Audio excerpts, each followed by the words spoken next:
Hello students, in this video we will talk about the NITI Aayog. इससे पहले video में हमने एनडीसी यानी कि नेशनल डेवलपमेंट काउंसिल के बारे में पढ़ा था और हमारे प्लान डेवलपमेंट का ये दूसरा टॉपिक जो है उसके बारे में आज हम डिस्कस करने जा रहे हैं, नीति आयोग। सबसे पहले जानते हैं कि नीति आयोग क्या है।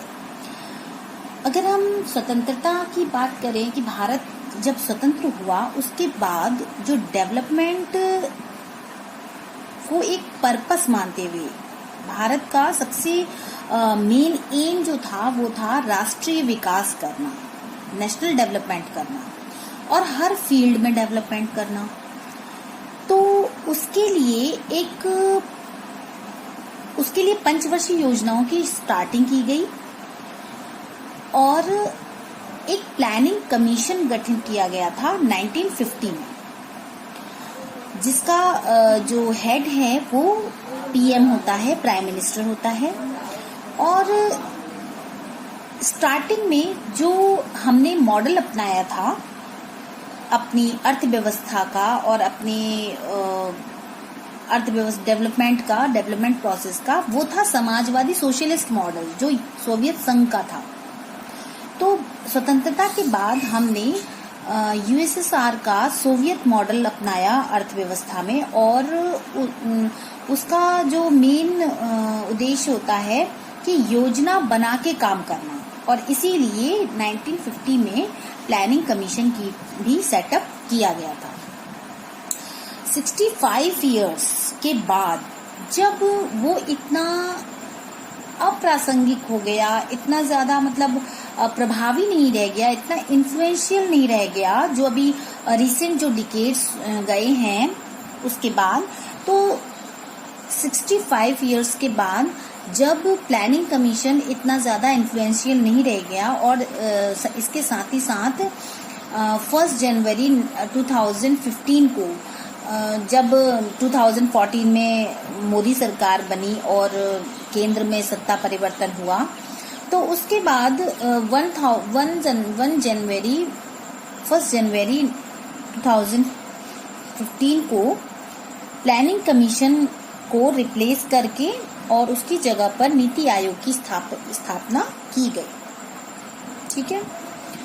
The Planning Commission, which has a legacy of 65 years, has been replaced by NITI Aayog.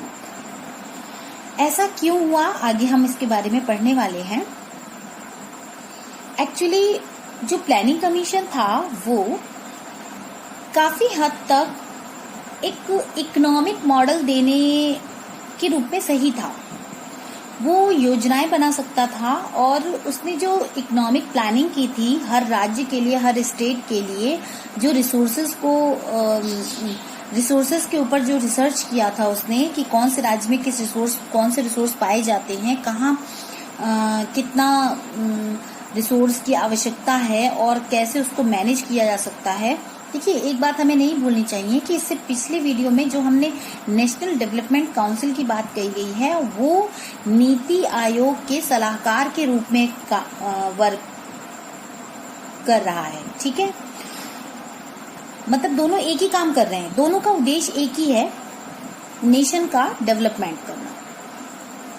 लेकिन नीति आयोग जो कि प्लानिंग कमीशन को रिप्लेस करके बनाया गया है, प्लानिंग कमीशन का पूरा ढांचा, पूरा स्ट्रक्चर, पूरा उसकी जो फॉर्मेशन है या उसकी जो जरूरत है, नीड है, या उसकी संरचना जो है वो संवैधानिक प्रावधानों में दी गई है, लेकिन एनडीसी की नहीं थी, जैसा कि हम पिछले लेक्चर में बात कर चुके हैं। ठीक है, तो प्लानिंग कमीशन क्यों सेटअप किया गया, क्या इसके पीछे उद्देश्य था, ये सब हम इस वीडियो में पढ़ेंगे। The utility and significance of the planning commission had been question for long.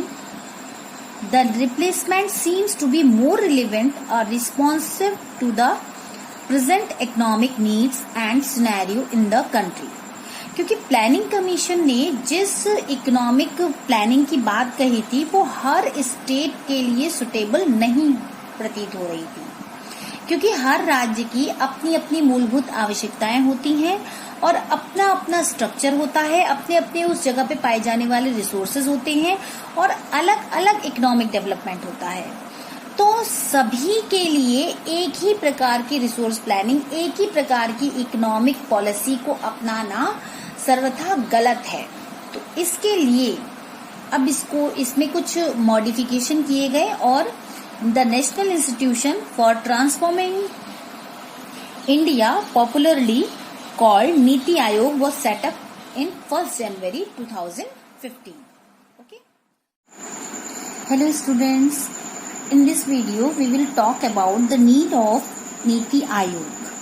As we all know that Planning Commission was set up in 1950 और ये जो कमीशन सेटअप किया गया था, योजना आयोग जो सेटअप किया गया था 1950 में, इसका मेन टारगेट था कि इकोनॉमिक पॉलिसीज बनाना और साथ ही साथ ये एक ऐसा संगठन था जो 5 इयर्स प्लान्स को प्लान आउट करता था और साथ ही साथ वो स्टेट्स को इन प्लान्स के टारगेट को कंप्लीट करने के लिए फंड्स भी प्रोवाइड करता था। तो प्लानिंग कमीशन वो set up in 1950 when India decided to for a plan economy. It evolved into an organization which not only formulate the 5-year plans but also was responsible for allocating funds to the states in order to fulfill the plan targets. The state come to resent such an organization which had the power to override their sensitivities and priorities. तो धीरे धीरे आगे आने वाले सालों में ये थोड़ा सा इररिलेवेंट लगने लगा स्टेट्स को और कोई भी स्टेट्स अपनी सेंसिटिविटीज और प्रायोरिटीज के लिए किसी और के हाथ में ये अधिकार रहे जो उसकी सेंसिटिविटीज और प्रायोरिटीज को तय करे और उसके लिए नियम बनाए, कानून बनाए, उसके इकोनॉमिक ढांचे, इकोनॉमिक पॉलिसी उस ऑर्गेनाइजेशन के अधिकार क्षेत्र में आए। तो ये चीज थोड़ा सा राज्यों को गवारा नहीं थी, तो इसलिए लोगों को ये प्लानिंग कमीशन इररिलेवेंट लगने लगा। अब NITI Aayog in contrast to its predecessors is conceived as a policy of think tank of government of India. तो जब इसको रिप्लेस करके नीति आयोग गठित किया गया तो इसको एक ऑर्गेनाइजेशन न मानकर इसको एक थिंक टैंक के रूप में लिया गया कि गवर्नमेंट ऑफ इंडिया का नीति आयोग एक थिंक टैंक है। क्यों थिंक टैंक है? क्योंकि ये इस बात को तय करता है कि किस राज्य में कैसा इकोनॉमिक डेवलपमेंट है और वहां पर कौन सी इकोनॉमिक पॉलिसी इम्प्लीमेंट होनी चाहिए, इसके लिए पहले विचार करता है। प्लानिंग कमीशन ने जो इकोनॉमिक पॉलिसीज निकाली थी वो कॉमन इकोनॉमिक पॉलिसीज थी और सभी राज्यों के लिए निकालता था वो, लेकिन इकोनॉमिक पॉलिसी सभी राज्यों के लिए सेम नहीं हो सकती। अलग अलग स्ट्रक्चर, अलग अलग रिसोर्सेज और अलग अलग इकोनॉमिक डेवलपमेंट को देखते हुए हर राज्य की अपनी एक अलग नीड होती है। तो नीति आयोग ने उसके जस्ट अपोजिट एक think tank of government of India बनकर काम किया, which is tasked to advise not just to central government but also the state on economic and policy making issues. अब इसमें ये कहा गया है कि इसका मेन टास्क क्या है कि ये सेंट्रल गवर्नमेंट को भी एडवाइस करता है, साथ ही साथ स्टेट गवर्नमेंट को भी एडवाइस करता है कि कैसे कौन सी इकोनॉमिक पॉलिसीज अपनाई जानी चाहिए और किसी भी एरिया के रिसोर्सेज को कैसे यूज किया जाना चाहिए, यूटिलाइज किया जाना चाहिए for the development of the country. The most important task of NITI Aayog is to provide strategic and technical advice to the government. तो प्लानिंग